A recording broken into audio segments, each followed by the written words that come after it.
Olá, meu nome é Gisele, eu sou endocrinologista, sou membro da Sociedade Brasileira de Endocrinologia e a gente vai conversar um pouquinho sobre como aplicar a insulina, tá certo?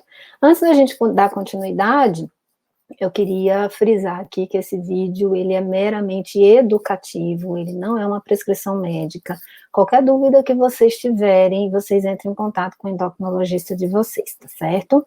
Então vamos lá, vamos começar pensando em como seria melhorar o controle da glicose com menos hipoglicemia, com menos hiperglicemia, sem precisar alterar a dose de insulina, só melhorando a forma de aplicação.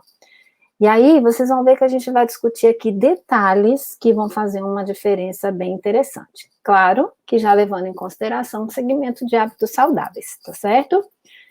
Bem, por que respeitar o tempo de aplicação da insulina? Eu coloquei aqui nessa tabelinha 3 insulinas que a gente costuma prescrever, tá? Antes das refeições, que a gente chama de insulina prandial. E a gente sempre pede para vocês aplicarem alguns minutos antes da alimentação. Por que isso? Porque a insulina, depois que se aplica a insulina, ela leva um tempo para começar a agir, certo? 15 minutos, 30 minutos, tá? Então, precisa respeitar isso, porque o ideal é estar aplicando, tá iniciando a alimentação exatamente naquele momento em que a insulina está começando a agir, tá? E aí, para aqueles pacientes que aplicam a insulina antes do tempo, aumenta o risco de hipoglicemia e de hiperglicemia pós-prandial. Os pacientes que têm o hábito de fazer após o tempo, que é o que mais a gente observa, fazer a insulina ali naquele horário da refeição, até mesmo depois que começa a se alimentar, aumenta o risco de hiperglicemia pós-prandial. Claro que para essas situações existem algumas insulinas que serviria bem, tá? Mas aí é importante conversar com o endocrinologista de vocês. Outra coisa importante é conhecer o tamanho da agulha que vocês estão usando.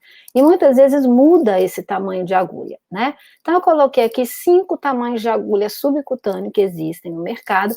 Essa última aqui a gente não usa mais, então a gente pede realmente para evitar o uso, tá? E vamos ficar com essas 4.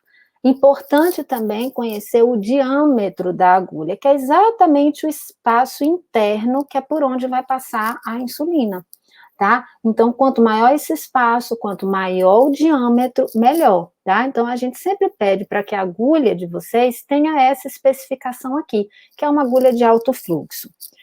E aí, quando a gente vai fazer aquela prega cutânea, e quando é que a gente vai inclinar a agulha, fazer a angulação dessa agulha? Eu fiz um esquemazinho aqui mostrando pele, subcutâneo e músculo, tá? Lembrando que a insulina é uma aplicação subcutânea. Então, quando eu coloco aqui as 4 agulhas, tamanhos de agulha que a gente tem, a gente vê que algumas já chegam no subcutâneo, outras ultrapassam o subcutâneo e vai para o músculo. Então, nesse momento é importante fazer a prega, porque aí dá aquela puxadinha na agulha e ela atinge o subcutâneo, tá certo?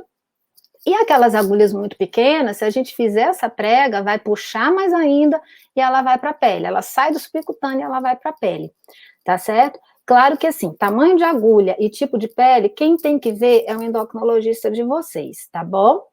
Atenção especial às gestantes. Por quê? Porque à medida que o abdômen vai crescendo, aquela pele ali do abdômen, ela vai afinando. Então, aquelas camadas vão afinando, tá? E se eu colocar qualquer tamanho de agulha ali, observe que todas elas acabam ultrapassando o subcutâneo e vão para o músculo. Tem, inclusive, a maior, que tem até o risco de atingir o útero. Então, o último trimestre de gestação, onde o útero já está bem distendido, a gente pede para não aplicar no abdômen, tá? Os 2 primeiros semestres dá até para aplicar, mas aí o endocrinologista de vocês vai orientar bem direitinho, tá bom? Se essa agulha, então, atinge pele, o efeito da insulina fica mais lento, aí aumenta o risco de hiperglicemia. E se atinge músculo, o efeito da insulina fica mais rápido e aumenta o risco de hipoglicemia, certo? Vamos lembrar aqui um pouquinho os locais de aplicação, e lembrando, então, a regrinha dos 4 dedos, que é sempre 4 dedinhos de distância, de cicatriz umbilical, de raiz de coxa e joelho, de ombro e cotovelo, certo? E em região glútea, também é um bom local de aplicação. Então, relembrar desses locais, importante fazer rodízio. por que fazer rodízio e por que não reutilizar a agulha? Existe um fenômeno chamado lipodistrofia, certo? E a lipodistrofia, ela acontece com uma certa frequência nos pacientes que não fazem rodízio e naqueles pacientes que reutilizam a agulha, tá? São dois tipos de lipodistrofia que acontece. Mais comum na prática clínica que a gente observa é a formação de um nódulozinho de gordura que aparece no subcutâneo, que pode ser inclusive visível, tá certo? E que, se aplicar insulina nessa região, essa insulina não vai ser bem absorvida e aí vai ter risco de hiperglicemia. Então, a gente pede para não aplicar nessa região, tá certo? Importante, então, a palpação da região onde vai ser aplicada para evitar essas regiões endurecidas, tá?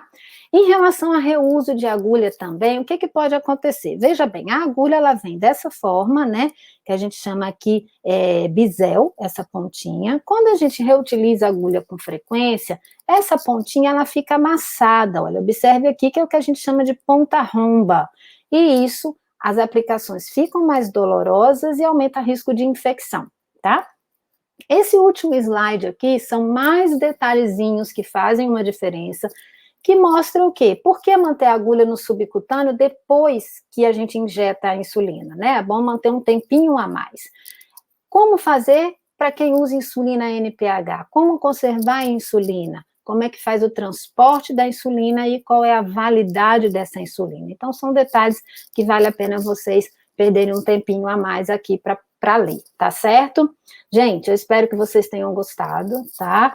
Repetindo, meu nome é Gisele, eu sou endocrinologista, faço parte da Sociedade Brasileira de Endocrinologia. Se vocês gostaram, compartilhem, tá? Principalmente para as pessoas que vocês conhecem que usam insulina, tá bom? Um beijo grande e cuidem-se.